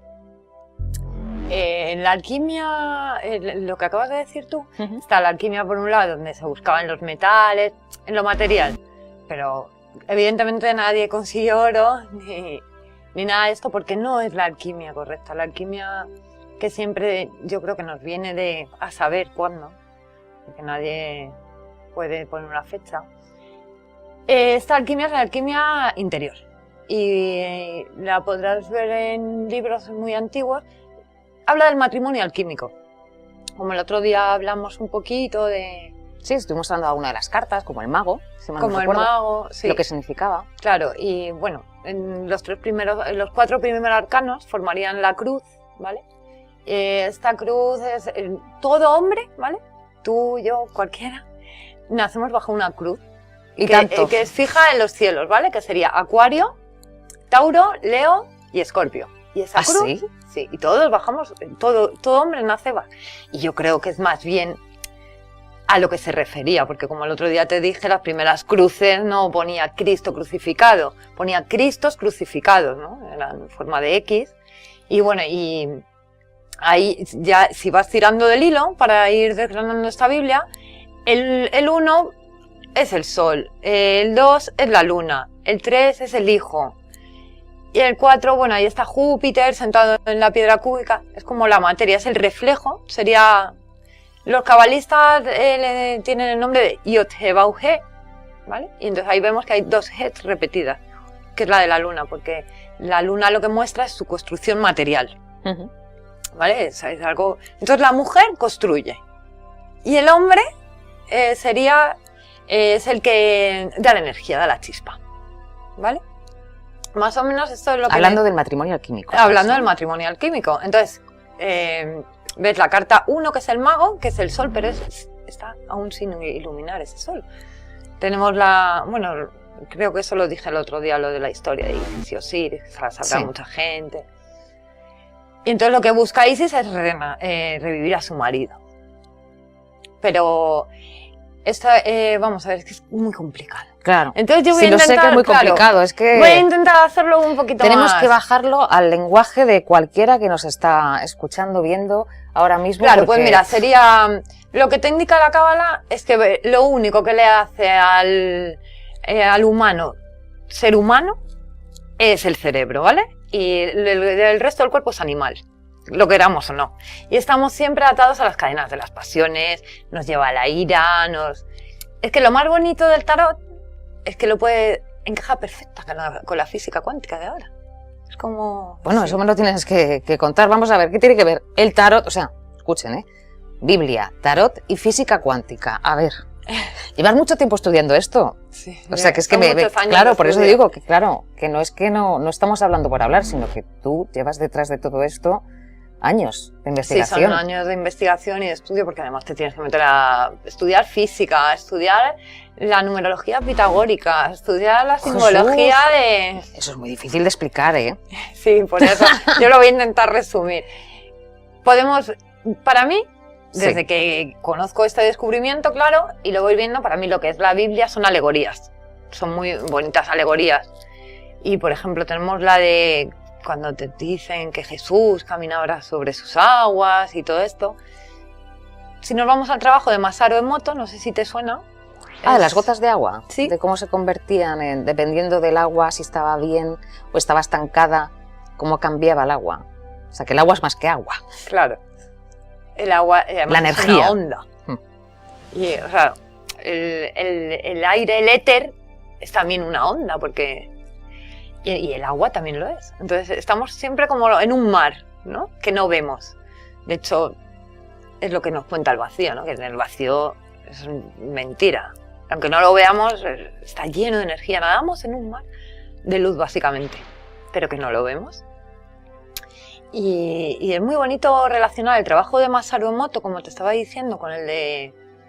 La frase esta, por ejemplo, de que Jesús caminaba sobre las aguas. Sí, estamos viendo imágenes de este trabajo de Masaru Emoto. Claro. Es súper curioso, ¿eh? Es muy curioso porque, claro, lo que ha demostrado Masaru Emoto es que pues, cuando tú pones a niños o a personas en agua contaminada y le hace fotos y el agua, lo que tú has dicho, se ve fea.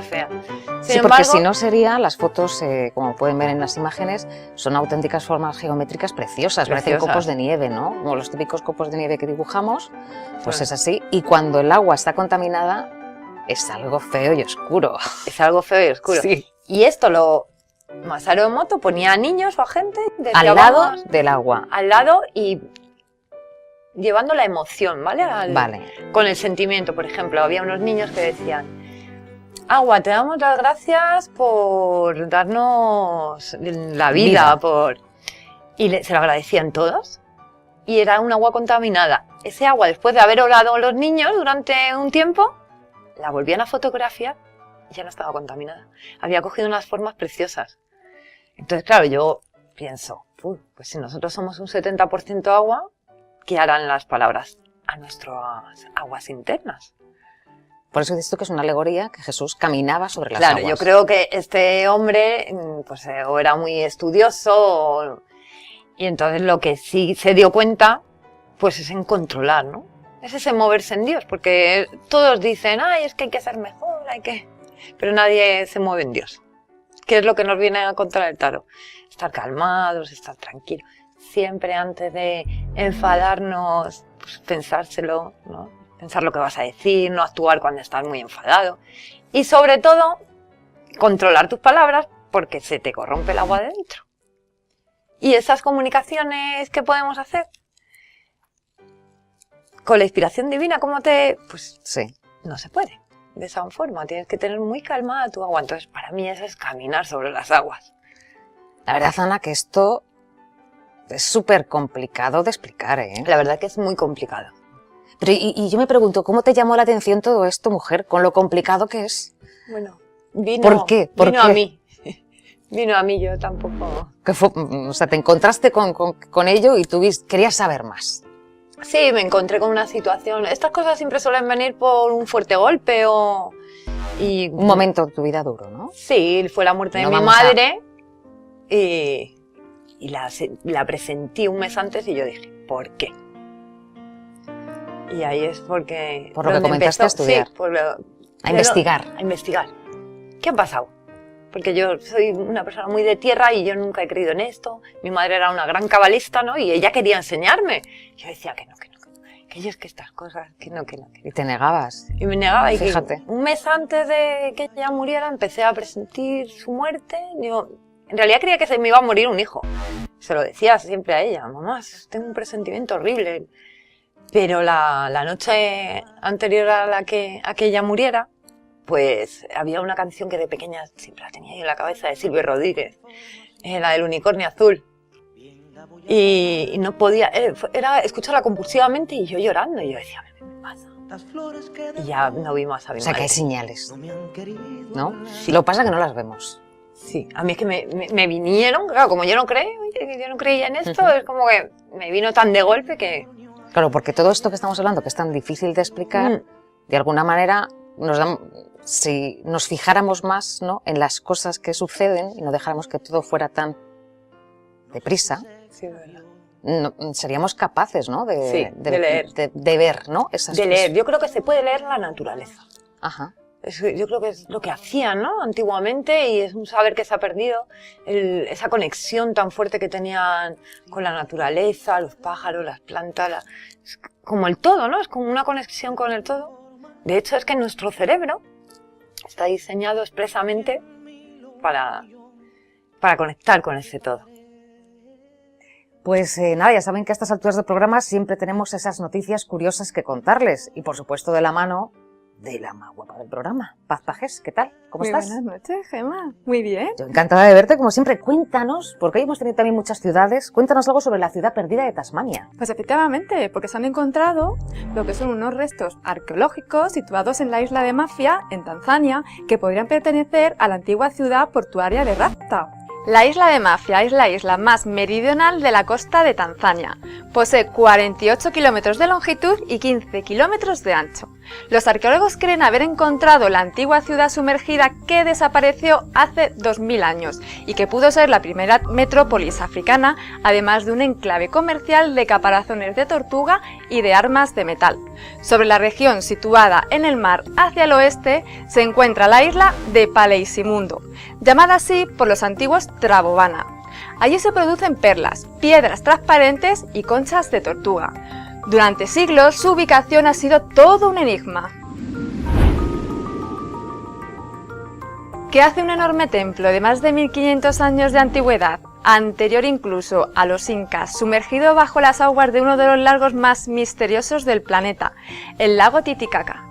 Es posible que estas impresionantes ruinas puedan ofrecer respuestas que podrían ayudarnos a entender cómo la antigua humanidad edificó sitios increíbles y complejos como Pumapunku, Tiwanaku o Machu Picchu. La verdad es que detrás de estas ruinas submarinas apunta hacia un pasado muchísimo más misterioso de los que podríamos haber imaginado. Además del antiguo templo, bajo el lago Titicaca, los arqueólogos submarinos han encontrado enormes terrazas para cultivo, carreteras y una enorme pared que extiende a unos 800 metros bajo la superficie del lago. ¿Es posible que alguna vez hayan sentido una energía densa o pesada al estar en alguna parte o en presencia de una persona? También quizás hayan escuchado sobre interacciones en las que alguien consume la energía vital de otra persona.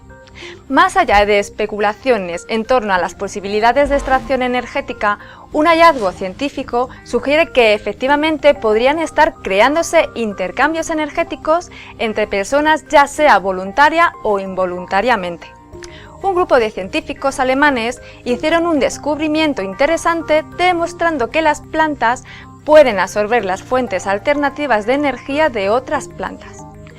Este descubrimiento genera un importante impacto para el futuro, que posiblemente podría proporcionar evidencia de que algunas personas absorben energía de otras personas de la misma forma.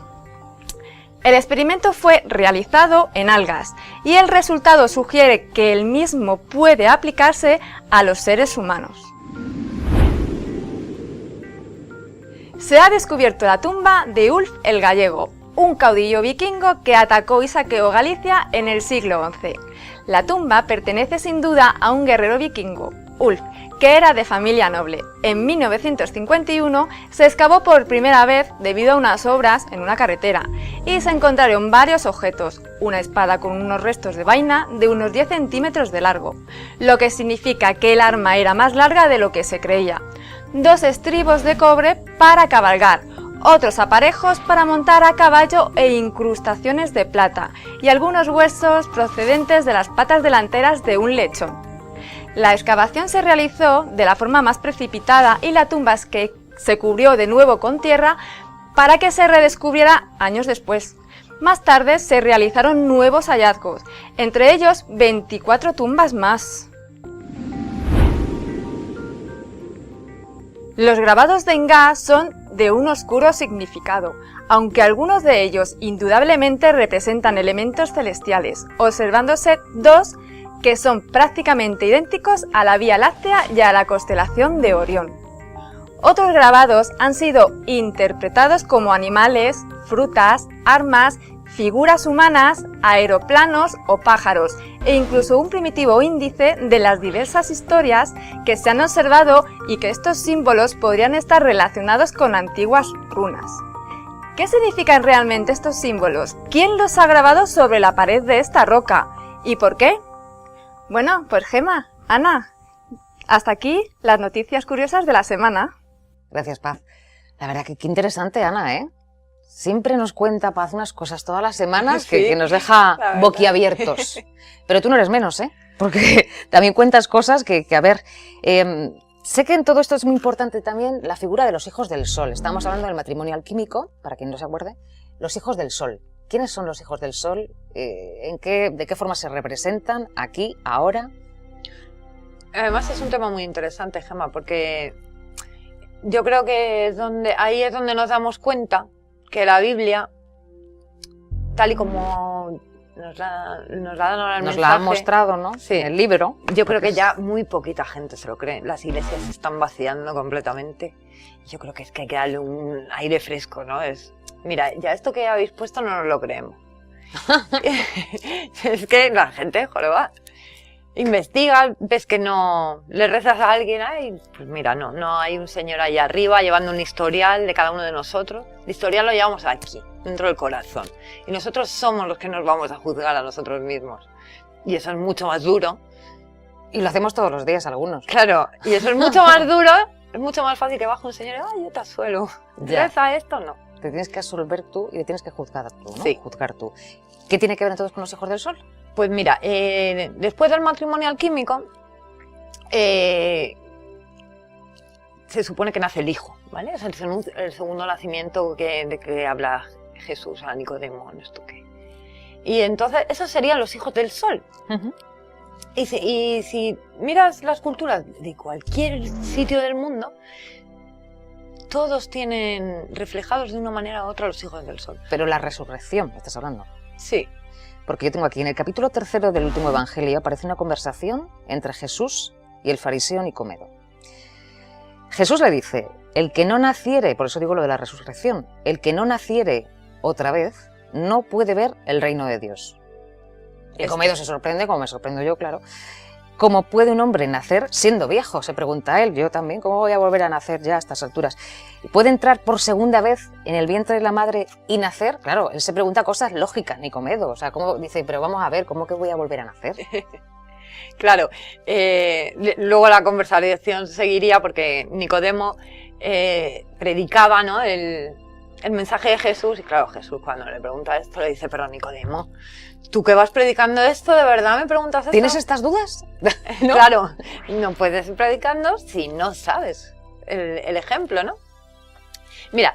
o sea, que todo esto nos lleva a que estamos hablando de reencarnarnos, ¿o qué?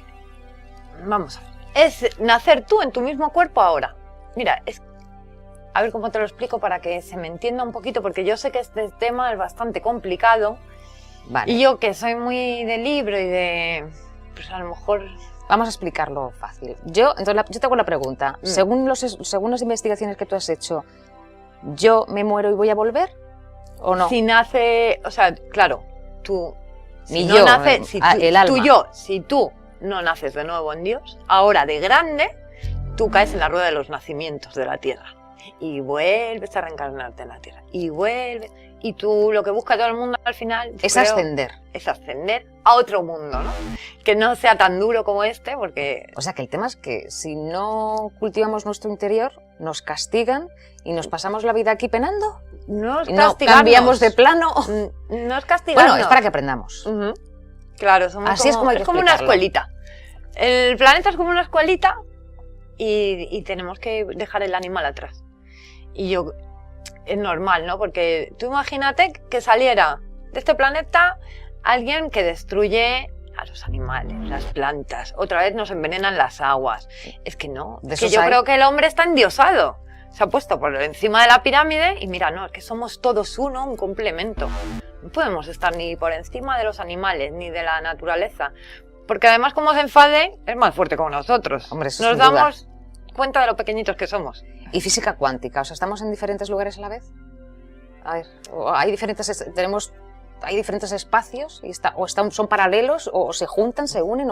Claro, es que lo que te enseña la cábala, Gemma, es cuando naces en Dios, cuando tienes este segundo nacimiento... Cuando naces en Dios, que es reencarnarse, ¿no? Sí, claro, bueno, pues vamos a decir, no es reencarnarse. Pero utiliza un vocabulario que lo puedan entender. Vale. Porque nacer en Dios es algo que no se entiende así como así. Vale, cuando ha nacido ese hijo del sol dentro de ti... Pues vaya, me lo estás poniendo claro. A ver, sería como se junta el sol y la luna, ¿vale? Más o menos. ¿Es parecido a reencarnarse? El sol, ¿vale? Es activo. La luna es pasiva, para que lo entiendas. Tú no me quieres responder. Venga. Y lo que te enseñan estas dos cartas es que tienes que estar pasiva, ¿vale? Sentada, pero dentro muy activa. Tienes que coger un libro y leer. Y leer porque es lo que te va a hacer humana, ¿vale? Y va a dejar atrás tu cuerpo animal, ¿vale? Que en cábala sería el demonio, ¿vale? ¿Somos o ángel o demonio? ¿No somos las dos cosas? Somos las dos cosas, pero tenemos que dominar al demonio, que es nuestro cuerpo animal, son nuestras pasiones, la pereza, el demonio de la ira. Claro, esos son nuestros demonios. La soberbia, el egoísmo, o sea, son los pecados capitales. Claro, pero que los tenemos. Sí. Y no, somos arrastrados en cierta forma por las corrientes de la naturaleza. O sea que entonces, con la alquimia, lo que se pretende es que dominemos esa parte animal para que cultivemos nuestra parte espiritual. Sí, claro, es que la parte material es como... Que sobra. No es el fin. Es el medio. Es el medio. Y el fin es ascender. Y el fin es la evolución humana en otro cuerpo, yo no sé. Lo que nos toque. Claro, lo que nos toque. Pero por lo menos que nos vayamos de este infierno. O sea que estamos en el infierno. Hombre, tenemos mucha suerte de vivir en España, pero mira a los sirios, mira África. Es que a donde mires y les preguntes, yo no creo que esa gente crea que está precisamente en un paraíso, ¿verdad? Y de creer en Dios complicado lo tendrán, si no pensarán que es muy injusto. Es que Dios lo formamos todos. Somos cada hijo del sol que va despertando, ese Dios va creciendo con nosotros. Pues hasta que no nos demos cuenta de que todos somos uno, esto va a ir muy mal. Muy mal está yendo.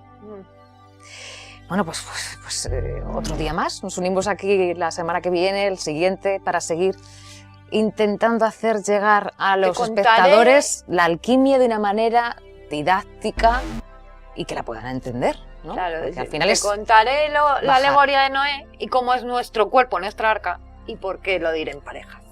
Por si viene un cataclismo, que estemos preparados, porque unos evolucionarán y otros se quedarán para la de piedra otra vez. O sea, que estamos destinados a ir en parejas. Sí, pero es tu pareja interior. Ah, vaya. Lo demás vendrá después. Vale. Bueno, Ana, encantada de que estés otra vez aquí. Muchas gracias. Pues amigos, ya ven que la alquimia es que es una cosa muy, muy complicada, pero ya ven que poquito a poco nos vamos enterando. Ustedes denme tiempo, que al final yo le ayudo a Ana con sus investigaciones a bajarlo a un lenguaje súper terrenal para que todos lo podamos entender a la primera.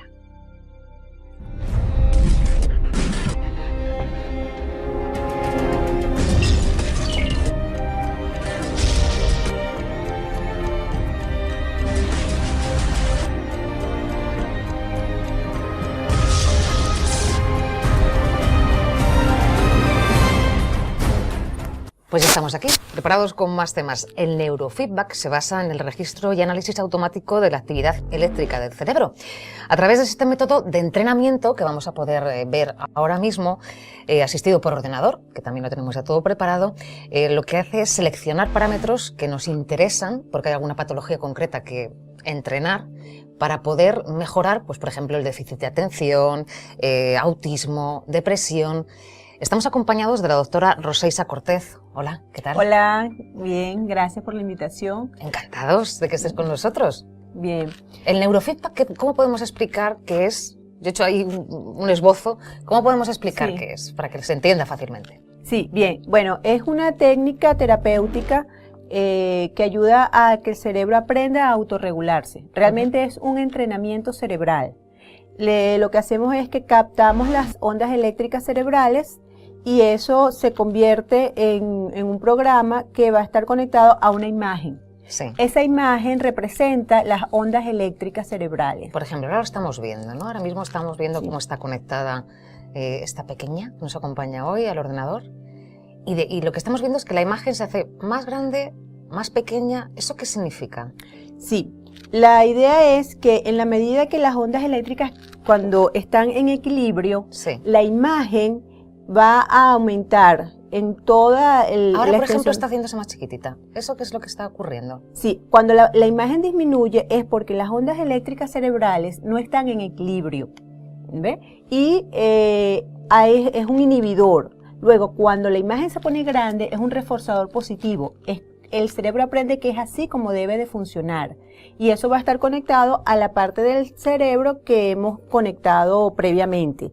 Y seleccionamos qué parte del cerebro es la que queremos entrenar. Es decir, el paciente en la primera sesión se evalúa, se hace una historia clínica y evaluamos cuáles son los síntomas que queremos mejorar. En el caso de los niños con déficit de atención, pues sabemos ya en qué parte del cerebro vamos a colocar los sensores.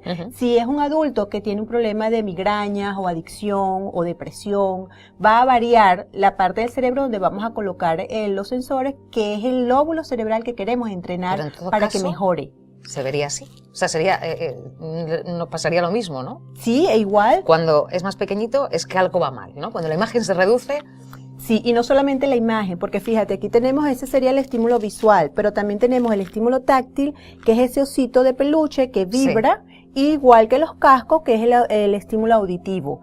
Ajá. Cuando la imagen pone pequeña, el sonido también disminuye y el osito deja de vibrar. Es decir, que tenemos 3 estímulos, visual, auditivo y táctil. Todo eso son reforzadores positivos para que el cerebro aprenda que de esa manera es como debe de funcionar y se va autorregulando.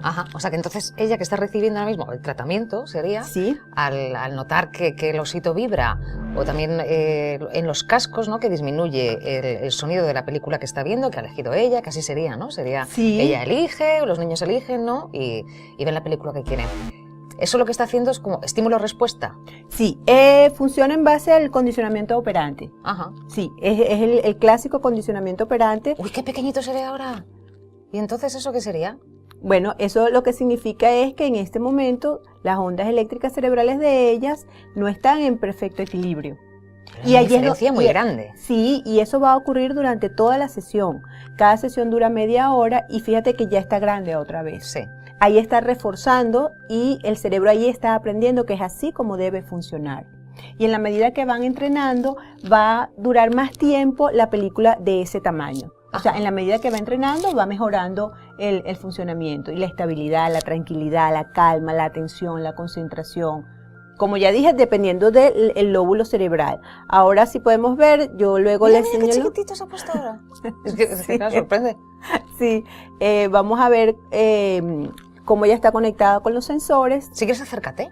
Sí, y vas explicando le voy a mostrar a los espectadores. Sí, aquí, fíjate, ella acá tiene un sensor colocado acá, tiene otro acá y tiene otro aquí en la frente. Sí. ¿Okay? Nosotros al iniciar el tratamiento iniciamos con un protocolo inicial y luego vamos agregando más sensores dependiendo de los síntomas que querramos tratar, porque si hay más síntomas, pues vamos agregando protocolos. Pero generalmente se inicia con 3 de base. ¿Okay? Pero ella no nota nada, no, aparte del osito que vibra. Ella está escuchando la película, está viendo, está recibiendo el estímulo visual y su osito, y está tranquila. Y todo eso que está ella sintiendo se está registrando en el ordenador. Sí, fíjate, aquí lo que hacemos es captar las ondas eléctricas cerebrales y a través de este amplificador se transforma en estas imágenes, donde aquí lo que vamos a verificar son las ondas eléctricas cerebrales, es un electroencefalograma en vivo. Estamos viendo cómo su cerebro está funcionando eléctricamente ahora mismo. Y aquí se están fusionando las ondas eléctricas cerebrales y aquí esto es una representación espectral. Esto se va grabando y cada sesión nosotros vamos comparando el patrón eléctrico y vemos las diferencias. De todas maneras, siempre el diagnóstico es clínico. Vamos a trabajar en base a síntomas, con lo cual cualquier persona puede entrenar su cerebro. Esto es un entrenamiento y una persona no necesariamente debe de tener alguna patología o alguna enfermedad. Simplemente si quiere mejorar su nivel de atención, de rendimiento, de calma, puede hacerlo. Cualquier ejecutivo, atletas, maestros, cualquier adulto puede hacerlo sin necesidad de tener un trastorno. Ahora, en el caso de que tenga algún trastorno como el déficit de atención, migraña u otra patología, pues igual le va a ayudar. ¿Y cuánto tiempo lleva funcionando esto aquí en España? Mira, acá en España nosotros recientemente acabamos de inaugurar una unidad en Valdemoro, en la unidad de psiconeuroeducación en la clínica de Beatriz Ayllón. Sí. Sí. Pero realmente esta es una técnica que ya lleva muchos años, ya tiene más de 30 años. Lo que ha cambiado es la tecnología. Antes podíamos ver que el estímulo eran unas barritas o unos gráficos. Hoy nosotros contamos con estos equipos novedosos que podemos ver una película. También tenemos videos, pero aquí esta película la escogió ella misma o el adulto. Tenemos un catálogo de películas y la persona escoge la película que quiera ver o puede traer su vídeo o cualquier otro de las aplicaciones que tenemos en el programa. O sea que lo bueno de todo esto es que vas haciendo el diagnóstico, puedes ir siguiendo cómo va el tratamiento de una sesión a otra, que es lo que mejora, porque claro, tiene que mejorar, sí, ¿no? Y no es totalmente indoloro. Sí, y no es adictivo, porque sabes que, por ejemplo, los padres se angustian mucho cuando le dan un diagnóstico de su hijo y que lo van a medicar. Esto aquí no es sin medicación y, claro, no sustituye totalmente la medicación, porque sabemos Sí, claro. que si hay una patología, Si estamos pues hablando tiene de una autismo, medicación, pero es coadyuvante, colabora, ¿verdad?, con cualquier otra terapia farmacológica y Ajá. por lo tanto va a rendir mejor su tratamiento. Por eso que lo puedes usar tanto para una patología o como para mejorar el rendimiento de cualquier persona. O sea que, por ejemplo, en épocas de exámenes sería ideal para estudiantes. Para los estudiantes es genial porque los ayuda a estar calmados, atentos y concentrados. Por eso es que mejora tanto en el déficit de atención. No necesariamente tienes que tener un déficit de atención, sino que puedes estar calmado para mejorar tu concentración. Claro, en los exámenes es buenísimo. Y para notar los efectos, ¿cuántas sesiones serían necesarias? Sí, cada sesión dura media hora y hablamos de un promedio de 20 sesiones. Ya luego de esas 20 sesiones hacemos una evaluación clínica y vemos si es necesario continuar o si hemos alcanzado los objetivos que nos hemos planteado de inicio. En todo caso, si se han conseguido los objetivos, habría que hacer alguna sesión pues como de recordatorio, ¿no? Me imagino. No necesariamente, porque cuando entrenas y ya ha mejorado el nivel de funcionamiento, Has aprendido. ya eso lo aprendiste. Ahora, si quieres reforzar o entrenar otra parte del cerebro para mejorar cualquier otra función, pues puedes hacer otro entrenamiento para otra cosa. Pero en un mismo entrenamiento podemos entrenar varias partes del cerebro. Muy bien. Bueno, pues ya han visto, les hemos demostrado otra vez más, porque nos encanta traer hasta aquí, hasta Plató, y demostrarles en qué consisten las técnicas de las que tenemos que hablar aquí, en sanación y metafísica. Y bueno, pues la verdad que es súper moderno, ¿no? Porque otro día estamos con medicina tradicional china, ¿no? Y de repente estamos aquí con una peque rodeada de cables. Sí, es moderno, es novedoso, porque como ya te dije, la técnica no es nueva, Sí. pero es novedosa la herramienta con la que estamos contando. O sea que hoy en dentro día. de 5 años la técnica habrá cambiado absolutamente. Sí, quién Pero sabe. la base es la misma, ¿no? Por Sí. decirlo de alguna manera. Sí, el basamento científico es el mismo, Muy que es el bien. condicionamiento operante. Bueno, pues la dejamos a ella tranquilamente para que termine la sesión y luego nos cuentas lo que has visto. Rosaisa, muchas gracias por venir. Gracias a Ciencia y ustedes por la Misterio. invitación. Y bueno, pues te esperamos otro día cuando quieras aquí. Ya sabes que estás como en casa. Gracias, muy amable. Y a todos ustedes, pues si Rosaisa está como en casa, que es el primer día que viene, pues ustedes ya saben que esta sí que es su casa y que siempre son bienvenidos. Nos encontramos la semana que viene. Sean felices.